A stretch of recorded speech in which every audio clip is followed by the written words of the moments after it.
본 방송에서 제공하는 투자 정보는 투자 판단에 대한 조언입니다. 방송에서 제공하는 주식의 가치, 가격 상승 및 가격 하락에 대해서는 방송사에서 보장하지 않습니다.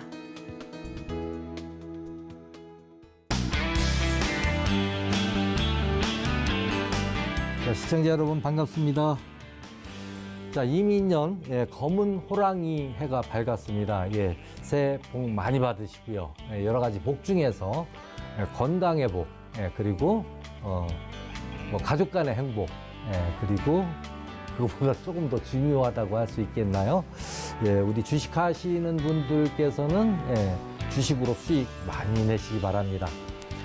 제가 그래서 주식으로 수익을 많이 낼 수 있는 그 복을 드리기 위해서 제가 오늘 저가 매매하고 있는 실제로 우선 이제 주식을 고르기 전에 그 주위에 전제 조건이 있다라고 그 전제 조건을 제가 지금부터 말씀을 드리고 실제적으로 주식을 고르는 방법까지 함께 알아보도록 그렇게 하겠습니다. 자, 오늘 그 주식을 일단 매매하기 위해서는 제일 큰 우리 글로벌 시장의 그 시황을 우선 알아야 될 것이고요. 두 번째는 우리 시장의 코스피 200 지수를 중심으로 해서 종합주가 지수, 거기에다가 코스닥 지수, 업종, 그리고 어떤 섹터, 거기에서 그 초이스된 그런 섹터 안에서 종목까지 고를 수 있는, 그래서 좋은 종목으로 매매할 수 있는 기본적인 베이스를 갖춰야 되겠다라는 차원에서 지금부터 글로벌 시장을 일단 우리가 그 시황을 알아보는 그런 시간을 갖도록 하겠습니다. 제가 그 해외 선물이라는 그 시카고 선물 거래소에서 거래되고 있는 우리 글로벌 시장의 통화 선물, 상품 선물, 지수 선물, 농산물, 이런 거 모든 원자재까지 다 선물화돼서 특히 비트코인까지 선물화돼서 거래가 되고 있는 시카고 선물 거래소의 그 각각의 그런 어떤 시황, 이것도 우리가 항상 느껴가면서 우리 시장에 과연 어느 쪽이 더 도움이 될 것인가 하는 부분을 우리가 스스로 찾을 수 있는 그 능력, 이것이 곧 시황이거든요. 거기에다가 또 그거보다 조금 더 중요하다고 할 수 있는 미국의 연준, 그러니까 FOMC의 어떤 스탠스까지 금리와 통화를 결정하는 그런 기구죠. 우리나라 같으면은 어떤 국가기관이다라고 생각을 할 수 있을 거예요. 왜냐하면 대통령이 임명을 하는 그런 기구이기도 하니까요. 그렇지만 사기업이다. 이렇게 보시면 됩니다. 왜 사기업이냐면은 미국 헌법에 FOMC 연준은 대통령이 임명을 하되 어떤 국가기관이 아닌 사기업으로 해야 된다라는 그런 헌법에 나와 있는 내용이라고 그렇게 알고 있습니다. 아마도 그 사기업의 어떤 주주 구성도 지분 구성도 밖에서는 전혀 모르는 그런 아주 극비의 사양이라고 이야기합니다. 자, 글로벌 시장의 모든 그런 어떤 통화, 그러니까 미국이 이제 그 달러라는 기축 통화를 갖고 있기 때문에 미국에서 세우는 통화 정책, 그리고 미국 FOMC에서 세우는 금리 정책에 의해서 글로벌 시장의 모든 그 지수나 이런 것들이 연동할 수밖에 없다 이렇게 보여지고요. 특히 우리 신흥국 같은 경우에는 미국에서 금리 정책을 어떻게 세우느냐에 따라서 캐리 트레이드 자금이 우리 빠져 나갈 수도 있고요. 우리 시장으로 이웃될 수 있고 그렇다라고 보시면 되겠습니다. 자, 그래서 우리 그 시장으로 보면은 미국 시장을 일단 조금 더 한번 살펴보고요. 현재 그 연준에서는 통화 정책을 어떻게 가져가고 금리 정책을 어떻게 가지고 가느냐, 이 부분에 대해서 한번 간단하게 한번 알아보도록 하겠습니다. 연준의 스탠스는 테이퍼링, 다시 얘기해서 양적 완화를 이제 멈춘다는 얘기예요. 점점 줄여가면서 멈추는데 최근에 갑자기 인플레이션이 7%를 막 넘어서는 그런 상황이 나오다 보니까 우리 파월 의장이 인플레이션은 일시적이다라고 이야기를 했었어요. 예. 그랬다가 이제 그것이 어떤 그 파월 의장의 어떤 전략이 있었지 않았느냐. 글로벌 시장을 위한 어떤 그런 전략이 아니라 자기가 연임을 할 수 있는 그런 꼼수를 뒤에 두고 그렇게 시장은 실제적으로 인플레이션이 상당히 문제가 되고 있음에도 불구하고 그렇게 일시적이다라고 계속 막아왔는데 지금까지 한 번도 일시적인 적이 없어요. 그죠? 예, 그래서 결국은 이제 강력한 그 테이퍼링을 이제 끝내고 금리 인상 단계로 가야 되지 않느냐라는 그런 지난번 FOMC에서의 그 의사록에서 나와 있었던 바와 같이 2022년에 3회 그리고 2023년에 3회, 24년에 2회에 걸쳐서 금리 인상의 어떤 계획을 발표를 했습니다. 그러나 지금 최근에 인플레이션이 너무 급격하게 올라가다 보니까 일각에서는 지금 현재는 상당히 경착륙을 해야 된다라는 급격하게 테이퍼링을 멈추고 바로 금리 인상 단계로 가야 된다라는 의견들이 계속 나오고 있거든요.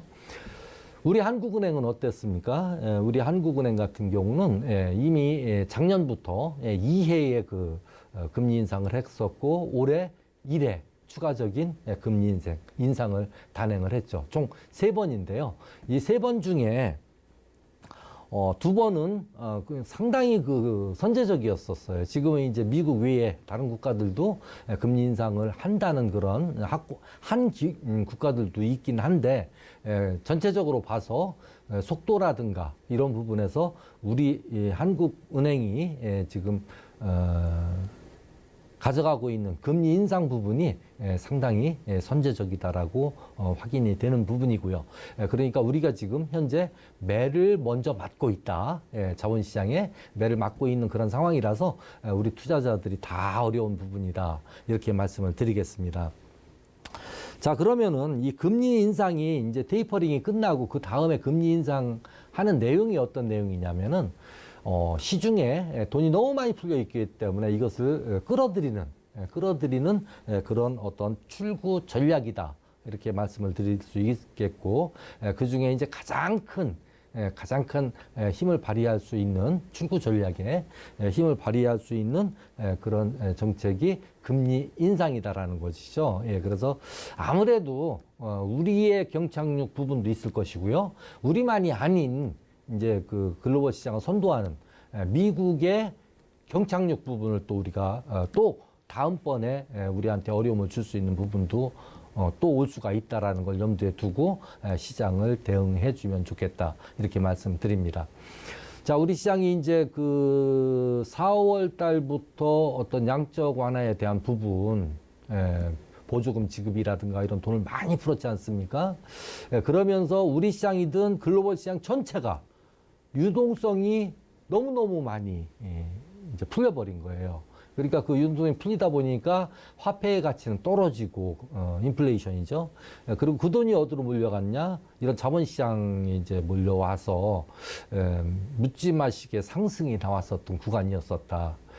그 구간이 이제 바로 우리가 서학개미, 동학개미 혁명이다라고 할 정도로 우리 젊은 세대들이 미국은 물론이고 우리 시장까지 미국까지 전부 다 투자의 열기로 넘쳐났던 작년 4월부터 7월 중순까지 재작년 4월부터 작년 7월 중순까지 그런 구간이 유동성에 의해서 올라갔다 이렇게 보는 것이고요.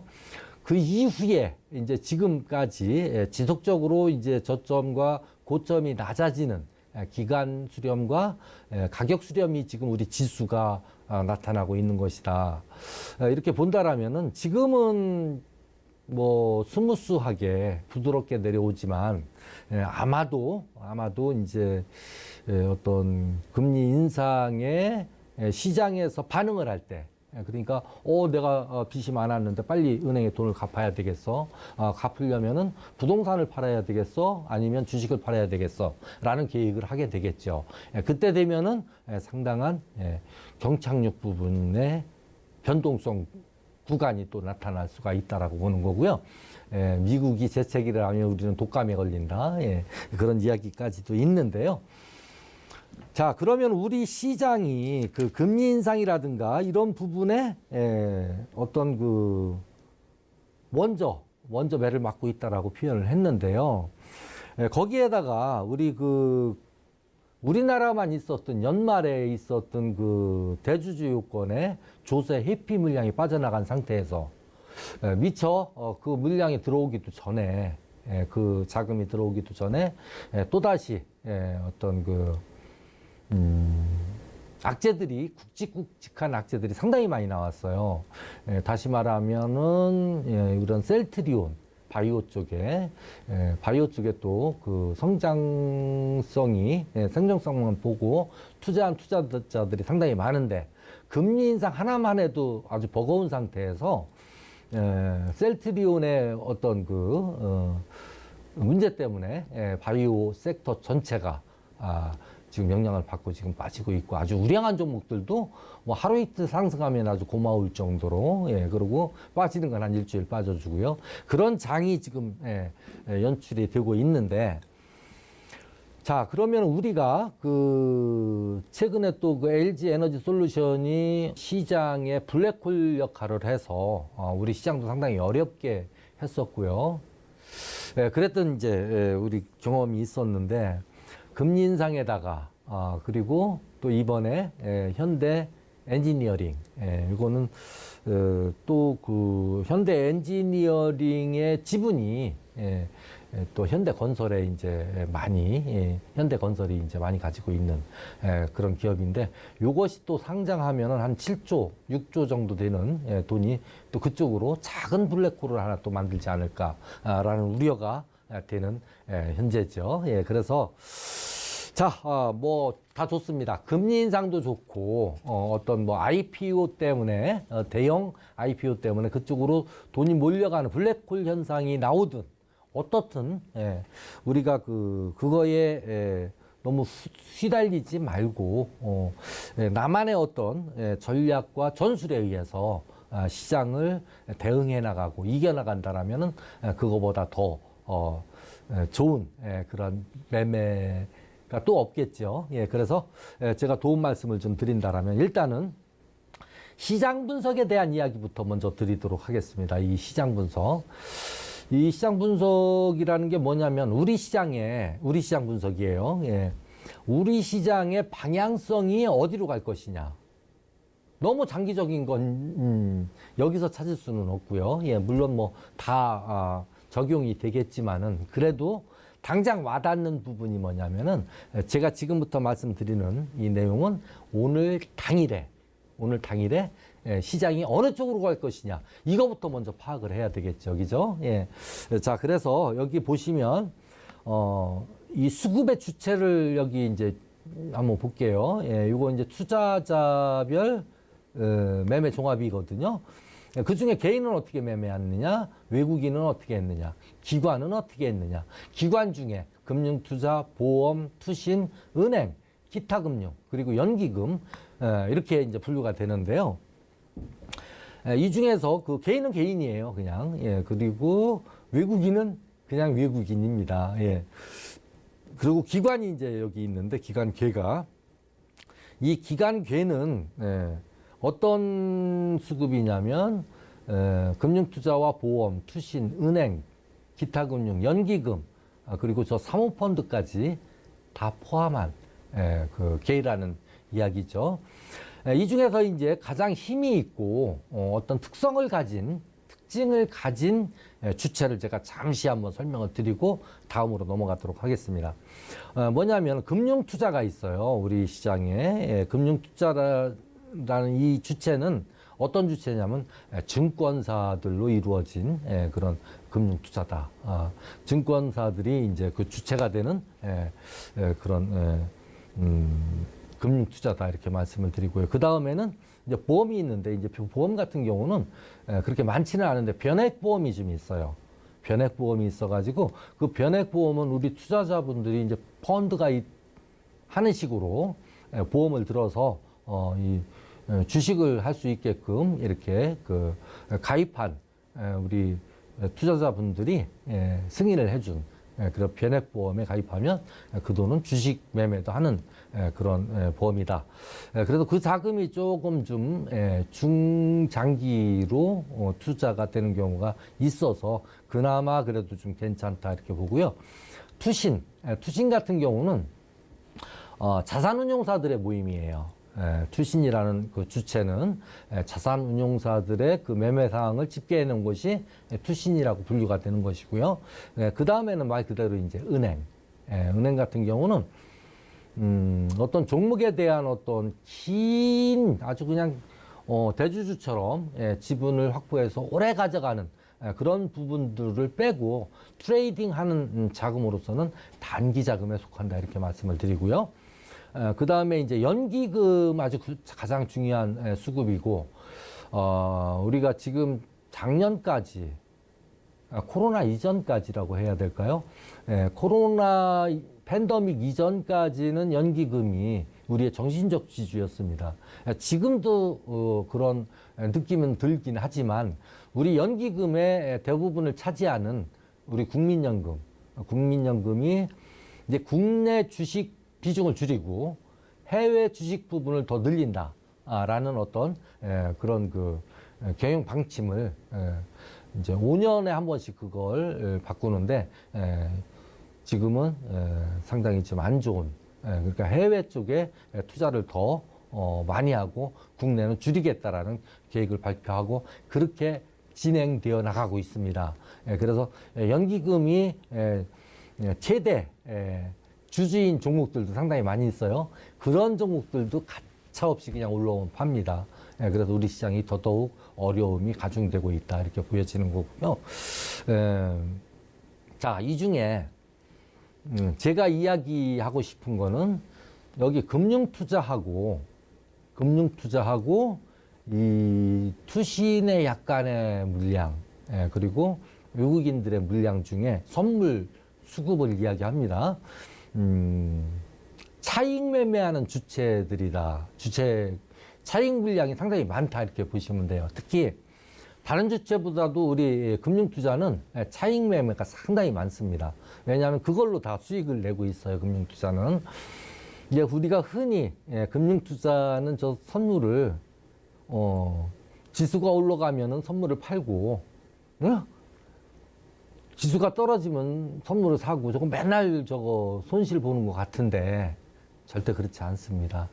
어떤 매매냐면요. 차익 매매라고 해서 금융투자가 우리나라 코스피 200 선물시장과 그리고 코스피 200 주식시장 200 종목이죠. 그 시장의 지수를 놓고 그 차이에 따라서 베이시스의 차이 다시 말하면 어느 쪽이 고평가됐느냐, 어느 쪽이 저평가됐느냐를 이제 계산을 해내서 고평가된 쪽을 매도를 하고 저평가된 쪽을 매수를 해주는 그런 매매를 우리가 차익 매매라고 합니다. 그러니까 다시 말해서 코스피 200 선물이 만약에 코스피 200 선물을 금융투자에서 순매수를 막 하고 있다. 그러면 우리 시장은 어떻게 된다? 하락으로 가는 겁니다. 자, 이제 이 그래프를 샘플로 하나 가져와 봤어요. 이거를 샘플로 가져와 봤는데 여기가 이제 아침에 장을 시작하고 처음 움직이는 구간인데 여기서부터 지속적으로 금융투자가 매도를 합니다. 뭐를요? 코스피 200 선물을. 그러니까 여기서 반대로 지수는 이렇게 반대로 올라가는 거예요. 이게 대칭으로. 지수는 상방 조건이다 이렇게 표현을 합니다. 제가. 그래서 여기 10시 30분을 기점으로 해서 이제 매수로 전환이 되죠. 매수 쪽으로 이제 올라가잖아요. 그죠? 순매수는 아닙니다. 매도했던 거를 좀 돌려주는 구간이죠. 여기까지는 요 점선 있는 데까지는. 그리고 이 점선을 돌파하면 이건 순매수로 전환이 되는 거예요. 이럴 경우에는 우리 시장은 하방으로 조정을 받는 아니면 하락으로 가는 그런 지수의 흐름이 나올 것이다. 이렇게 보고 일단은 출발을 합니다. 자, 그러면은 우리가 주식을 매매하시는 분들은 어떻게 대응을 해야 되겠어요? 일단 개념을 코스피 200 선물 금융투자가 매도를 하면은 우리는 주식을 좀 공격적으로 사도 좋겠다. 이렇게 말씀을 드리고요. 다시 매수로 전환이 되면은 그래프의 각도가 매수로 전환이 되게 되면은 이때는 주식을 좀 공격적이면 안 되겠고요. 소극적 매수도 말리고 싶은 생각이고 비중을 좀 줄여주는 수익 난 거를 일단 챙겨주는 그런 매매를 해주는 것이 좋겠다. 물론 뭐 중장기 종목을 보고 큰 그림으로 몇 년씩 가져가겠다라는 장기 투자자들은 제외해야죠. 그죠? 그러나 우리 그 시청자님들, 투자자님들이 모두가 장기 투자자는 아니고요. 그리고 단기적으로 매매하시는 분들도 많이 있기 때문에 이 시장 방향성을 보고 우리가 주식을 매매하는 그런 방식을 취하면 좋겠다. 이렇게 말씀을 드립니다. 자, 그러면은 이제 지금까지 그 시장 방향성 이것도 알아봤고요. 뭐 연준의 뭐 금리 정책, 통화 정책 이런 부분들도 이제 서론이 이제 길었는데 우리 시청자님들이 많이 깝깝한 내용이라 좀 더 좀 접근된 내용을 한번 얘기해 달라 뭐 이런 심정일 겁니다. 자, 그러면 지금 그 앞에 이야기했던 것들을 좀 연상을 하면서 시장 대응에 대한 부분, 이 시장 대응이라는 게 뭐냐면요, 우리 지수가 아니면 우리 그 종목들이 우리 주식시장이 하락으로 깊이 갈 경우 그 하락으로 깊이 가는 그 구간을 우리가 잘라서 아니면 소극적 대응이라면은 주식을 매도하고 현금을 많이 가지고 있자 뭐 이런 부분. 그리고 적극적 시장 대응이라면은 요거 이제 일단 쭉 얘기하고 하나하나 제가 설명을 해드리도록 할게요. 이제 공매도를 할 수가 있어요, 그죠? 공매도는 이제 특별한 어떤 교육도 잠깐 받아야 돼요. 길지는 않지만 귀찮죠, 그죠? 그 공매도에 대한 부분도 생각을 해줘야 될 거고요. 그리고 CFD 계좌를 이용한 공매도도 있다. 요거는 CFD 계좌를 이용한 공매도는요. 요거는 그 외국계 증권사와 주로 우리나라 증권사하고 이렇게 뭐 수합이라고 해야 할까요? 그런 상태로 이제 협업을 하는 건데요.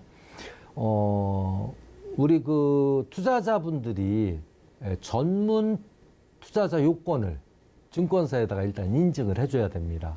요거는 전문 투자자 요건, 그러니까 되게 어려운지 아시지만 그러지 않아요.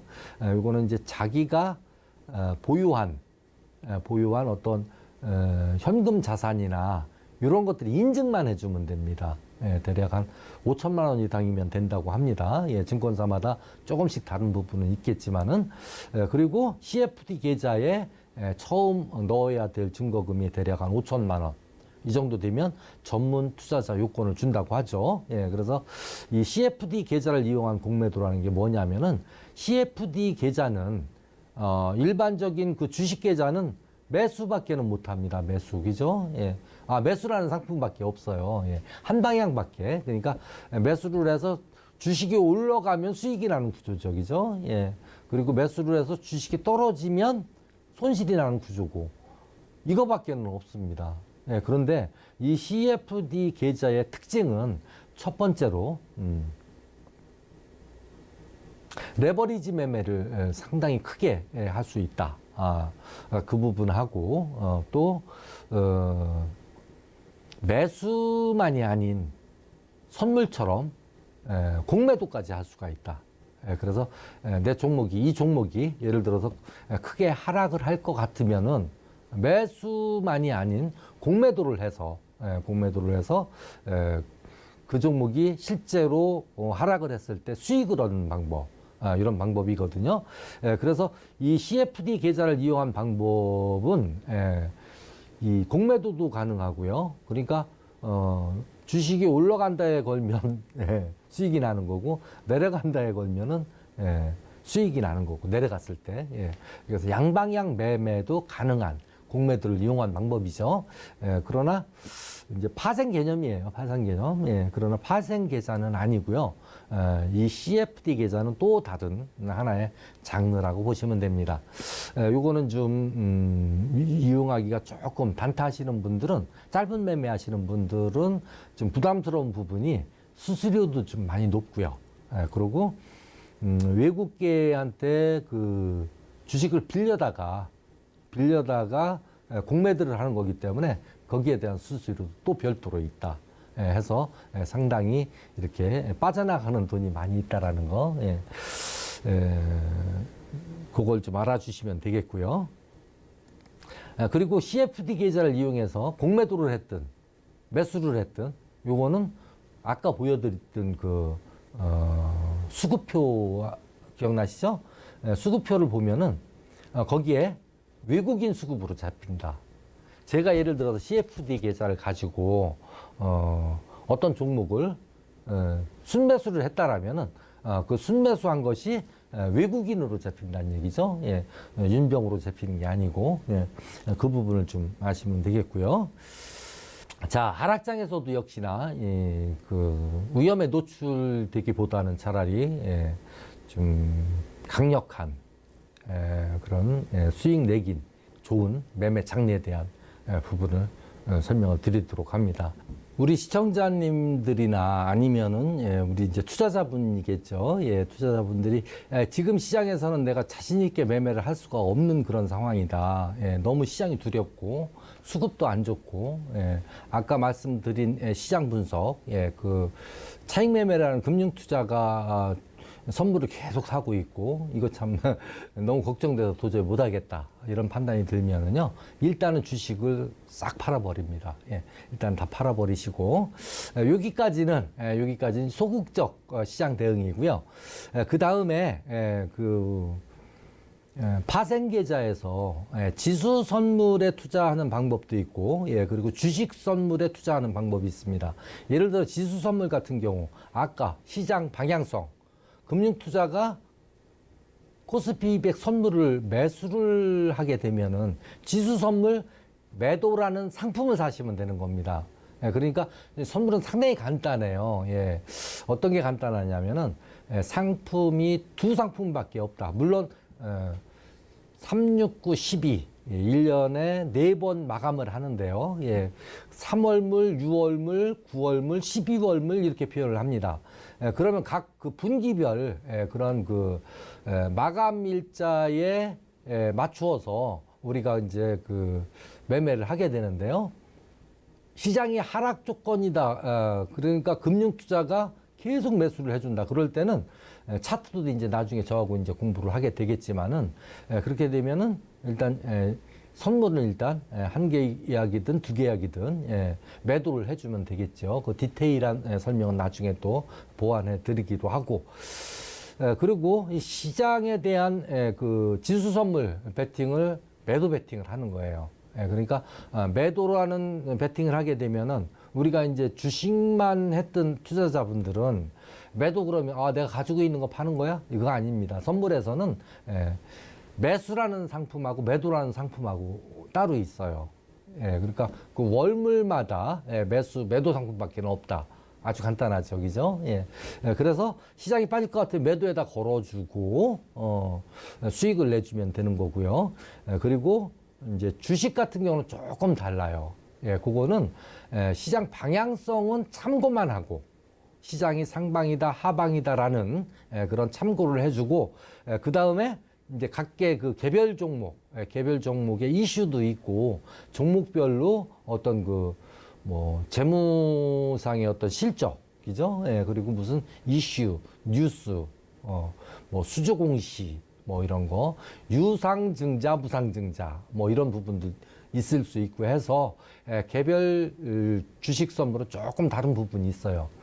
그러나 그 주식 선물도 아까 제가 말씀드렸던 트리플 매수, 외인, 기관 중에서 이제 외인과 연기금과 투신이 함께 사주는 종목, 이런 종목은 시장의 금융투자가 코스피 200 선물을 매도하면서 동시에 특정 종목을 우리 그 3개 주체 외인 연기금 투신이 순매수를 해준다라면은 우리가 주식 선물도 매수로 따라갈 수 있다. 그리고 그 반대로 아주 쉽죠. 금융 투자가 코스피 200 선물을 순매수하면서 예를 들어서 중심수급 외인 연기금 투신 이 트리플 매도가 나오는 종목은 반대로 매도를 취할 수가 있겠다. 이러므로 해서 시장이 아무리 하락을 해도 오히려 수익을 낼 수 있는 그런 상황이 될 수가 있고요. 만약에 시장이 상승으로 간다라면은 아까 제가 주식 선물을 매수로 가자. 그리고 지수 선물도 매수로 가자. 이렇게 말씀을 드렸는데 그거보다는 제가 오랜 그 경험을 해 보니까 주식 선물은 상승으로 갈 때는 하지 않습니다. 지수 선물도 하지 않습니다. 이것을 원칙으로 잡고요. 그때는 내가 좋아하는, 내가 그동안 해왔었던 방식의 어떤 그 주식 매매로 매수를 해서 수익을 내는 그런 전략으로 가주면 좋겠다. 이렇게 말씀을 드리고요. 자, 해지 거래 개념은 아까 위에 해지 거래와 시장 대응을 넘어서 수익 매매로 가보자. 라는 부분에서 해지 거래 개념은 일단은 말씀을 드렸는데요. 조금 더 디테일하게 말씀드린다라면은 해지 거래라는 거는 주식을 보유하고 있는 상태에서 어떤 그 주식이 하락한다든가 아니면 시장이 하락을 함으로 해서 주식에 손실이 발생할 그런 우려가 있다고 했을 때는 우리가 그 주식을 매도하지 않고요. 그냥 둔 상태에서 손실이 예상돼도 그냥 둔 상태에서 하락장만 해지를 해주는, 그러니까 주식 선물이나 주식을 매도라는 포지션을 취해주면은 해지 거래가 된다. 거기서 나온 수익이 기존 가지고 있던 주식에 매수를 하고 있는 그 주식의 손실을 보완해 줄 수 있는 그런 기법이다. 이렇게 말씀을 드립니다. 자, 참고로 말씀드리면 주식 선물은요, 주식에 비해서 레버리지가 대략 한 5.5배 정도 되고요. 그리고 지수 선물은 레버리지가 10배 정도 된다. 이렇게 이해를 해 주시고, 그리고 그 다음에 인버스, 곧버스를 이용한 기초 공격적 해지 거래 또는 수익 거래. 요거는요, 기초 공격적 해지 거래라고 제가 표현을 했는데, 공격적 대응 중에서 상당히 약한 그런 대응이다. 다시 얘기해서 인버스, 곧버스는 조금 더 높긴 한데 주식 선물이나 선물 이거하고는 상당히 불리한 조건이다. 인버스, 곧버스는 왜 그게 불리한 방법일까요? 요 뒤에 이제 내용이 나오는데요. 그거부터 제가 설명을 드려야 되겠네요. 예. 우리가 그 주식이라는 그 우리 그 투자의 대상이죠. 예, 주식을 일반 계좌, 그러니까 주식 계좌에서 매매하기보다 파생 계좌에서 주식 선물로 매매했을 때 유리한 점이 상당히 많아요. 네, 일단은 불리함점도 있습니다. 위험성이 크다는 얘기죠. 그만큼 뭐 위험성이 크기 때문에 그만큼 수익성도 크다라고 보는 거고요. 그래서 확실한 어떤 방향성이 나와줬을 때 해줘야 된다는 이야기를 한번 다시 강조드리고, 레버리지 사용에 대한 이자가 없다. 아까 어떻게 말씀드렸죠? 주식 선물은 레버리지가 5.5배예요. 예를 들어서 3천만 원 가지고 주식 선물로 풀 매수를 해줬다. 삼성전자를. 그랬을 때는 한 대략 1억 5,500만 원 정도 순 매수를 할 수가 있다. 그러나 내 돈은 5천만 원밖에 없는데, 그러면은 1억에 대한 부분은 어떻게 하느냐. 그것은 3천만 원밖에 없는데, 죄송합니다.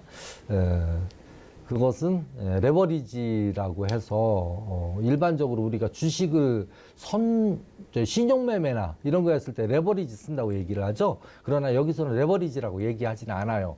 제가 이해를 돕기 위해서 레버리지라고 말씀을 드렸는데, 이제 거래소 자체에서 이거는 당연히 그냥 더 많이 그렇게 레버리지를 사용한 거와 같이 그렇게 한 계약에 그 거래소에서 빌려주는 돈이다, 이렇게 생각하시면 됩니다. 이자가 전혀 없어요. 그리고 수수료가 비교할 수 없이 쌉니다. 예, 제가 지난번에 제가 이제 수수료 부분을 잘 안 쳐다봐요. 그걸 보려면은 또 이제 다른 페이지로 가야 되니까, 주식 선물 매매하다 보니까 매수가 4,500 정도 됐고, 매도가 한 3천만 원 돼서 한 7,500만 원 정도 매매가 일어났더라고요, 그날. 그걸 보니까 얼마 정도 나왔을까요? 예, 수수료가 한 8,500원 정도 나왔습니다. 예, 그 정도로 주식 매매보다 선물로 매매하면, 주식 선물로 매매하면 수수료가 일단은 싸다. 일단은 싸다. 그리고 주식에 비해서 주식은 뭐 매수만 할 수밖에 없는 그런 상황이니까요. 주식 선물은 양방향 매매를 할 수가 있다. 올라간 데에다 걸 수 있고 내려간 데에다 걸 수 있고, 이렇게 두 가지 상품이 있다고 아까도 말씀을 드렸죠. 그리고 3일 결제가 아닌 1일 결제다. 이건 왜 써놨냐면은, 주식을 하다가 나 이제 어디에다 이거 써야 돼, 돈 어디다 쓸 거야 해서 한 5천만 원 매매를 하다가 한 500만 원을 빼놓습니다. 아니면 1,000만 원 정도를 빼놔요. 사용할 때가 있기 때문에. 그러면은 그 돈을 갖고 있다가 이게 3일 결제이기 때문에 오늘 팔았으면 내일 모레밖에는 못 찾아요. 못 찾다 보니까 나중에는 물론 뭐 그 매도 자금 담보 대출이라는 이자를 받으면서 빌려주는 게 있긴 합니다. 그래서 이걸 기다리다가 아주 좋은 종목이 나와서 견디지 못하고 사는 경우가 있어요. 그래서 다른 돈을 또 대체하느라고 고생한 적도 있고, 이런 게 간간히 나옵니다. 그러다 보니까 상당히 약 올랐는데, 요거 주식 선물로 매매하는 그 부분, 매매하시면 그 부분도 없어요. 왜냐하면 오늘 매도하면 내일 인출할 수가 있고요. 아마 오늘 장중에 매매했으면 장 마치고, 오늘이라도 장 마치고 인출을 할 수가 있다. 이렇게 보시면 됩니다. 그리고 주식 선물은 일반 종목 모든 것들이 주식 선물로 매매할 수가 있는 것이 아니고요. 161개 종목, 거기에다 ETF가 아마 5개 정도 들어가 있어서 146 종목, 코스닥과 코스피 대형주를 합친, 그래서 거래소에서 인정해주는 어떤 그 세력에 의해서 움직일 수 있는, 예를 들어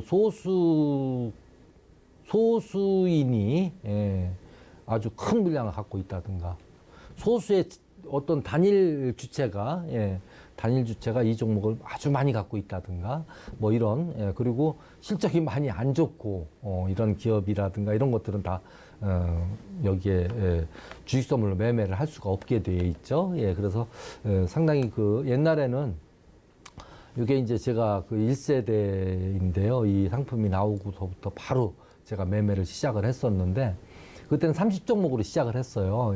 전체 30종목인데 30종목 수가 적은 것도 적은 거지만, 뭐랄까 그 매매자들이 많지 않다 보니까 호가가 텅텅텅텅 비어 있어요. 그리고 매매가 상당히 용이하지가 않았습니다. 팔고 싶을 때 팔지 못하고 사고 싶을 때 사지 못하고 그런 경우가 많이 있었는데, 지금은 엄청난 호가가 아주 말도 못하죠. 그래서 그만큼 인기가 많이 좋다, 인기가 있다. 자, 우리 투자자 여러분, 그 주식 선물, 지수 선물, 이것들의 어떤 매매에 대한 부분은 우리 거래소에서 우리한테 준 어떤 하나의 그 어드밴테이지예요.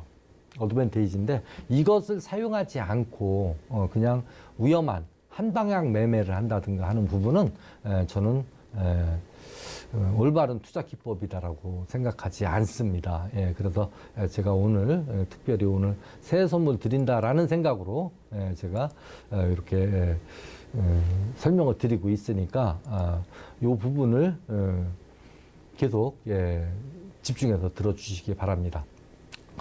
자, 방향성을 결정하는 시장 수급을 이용한 방향성 베팅, 지수 선물 매매 팁이에요.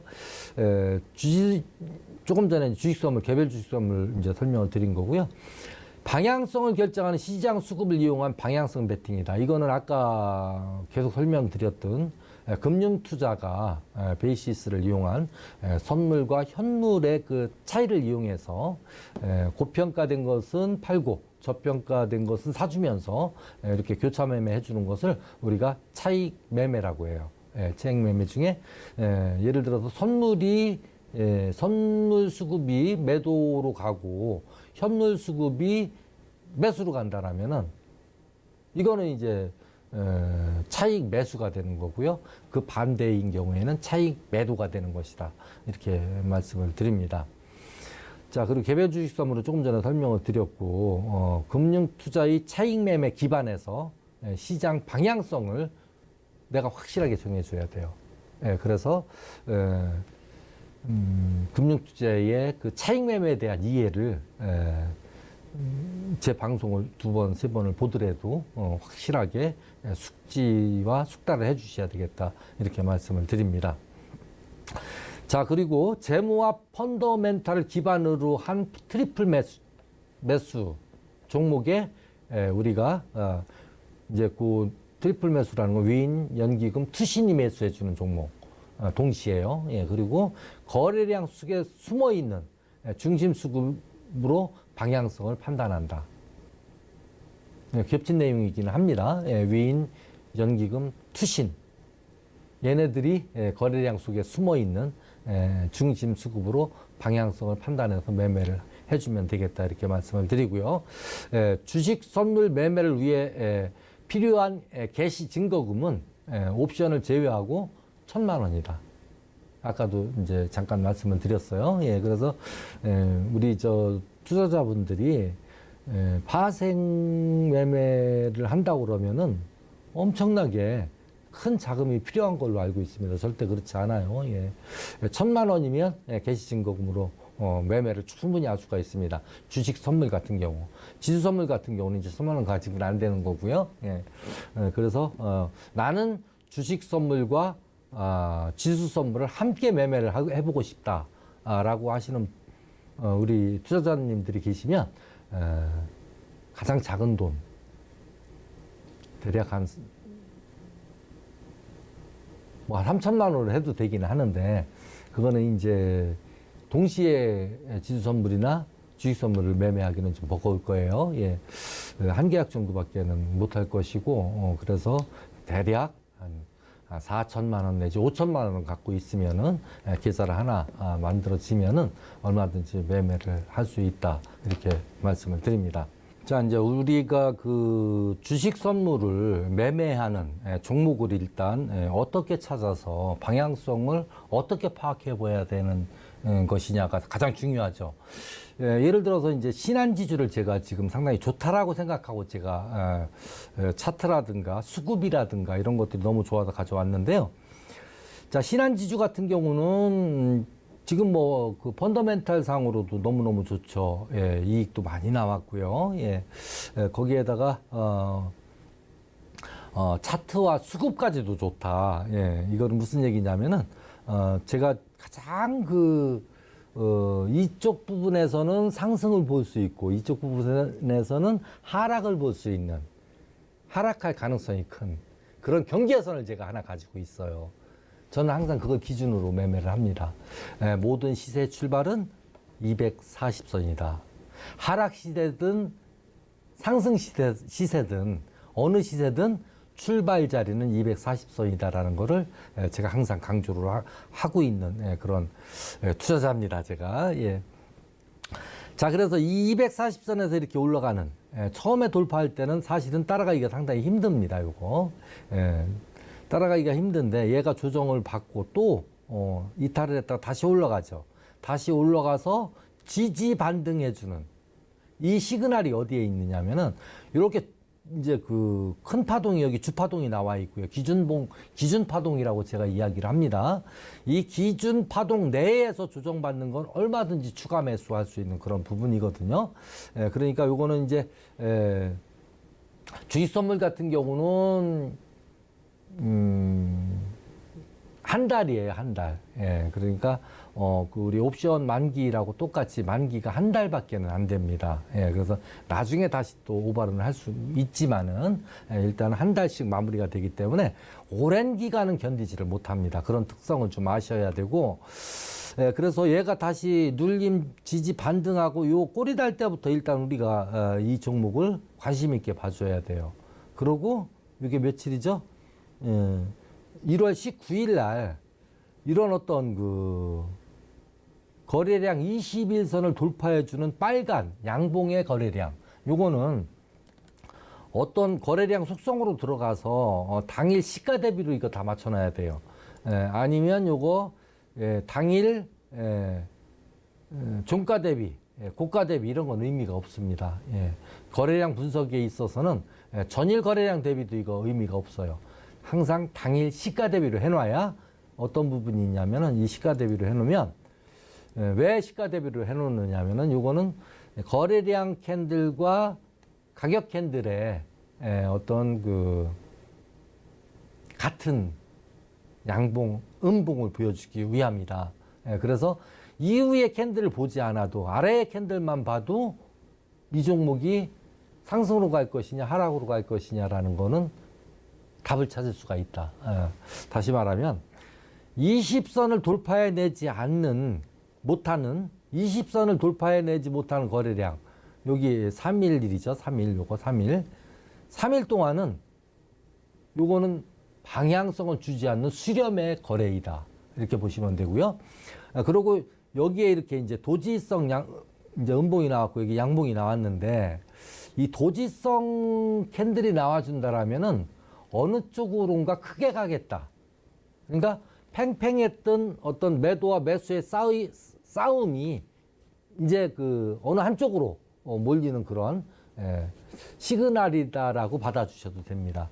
그래서 여기서 그 음봉에 도지성 그 캔들이 나와줬는데요. 그 다음날 바로 20선을 거래량, 이 검정선이 거래량 20선입니다. 20선. 20선을 돌파해 내주는 그런 양봉의 거래. 그리고 이 종목의 수급을 우리가 또 봐야 되겠죠. 누가 이 양봉을 만들었는지, 신한지주. 여기서 보시면 제가 기대했던 수급들이 매수를 해줬죠. 그게 뭐냐면 외국인, 투신, 그리고 연기금, 이렇게 세 수급이 순매수를 해줬다. 이것을 이름하여 트리플 매수다. 이렇게 보시면 되고요. 자, 아까 그 위치에서 여기서 한번 볼까요? 이 위치에서 만약에 이게 역으로 이 저항선을, 이 빨간 이평을 240선을 저항으로 인식하고 떨어지는 그런 상황에서 트리플 매도가 나온다라면 그거는 우리가 매도로 진입해 주면 되겠다. 이렇게 말씀을 드리겠습니다. 자, 여기까지 말씀을 드렸는데 이것을 우리 투자자님들한테 제가 드리는 새해 선물이다. 이렇게 받아들여 주셨으면 좋겠습니다.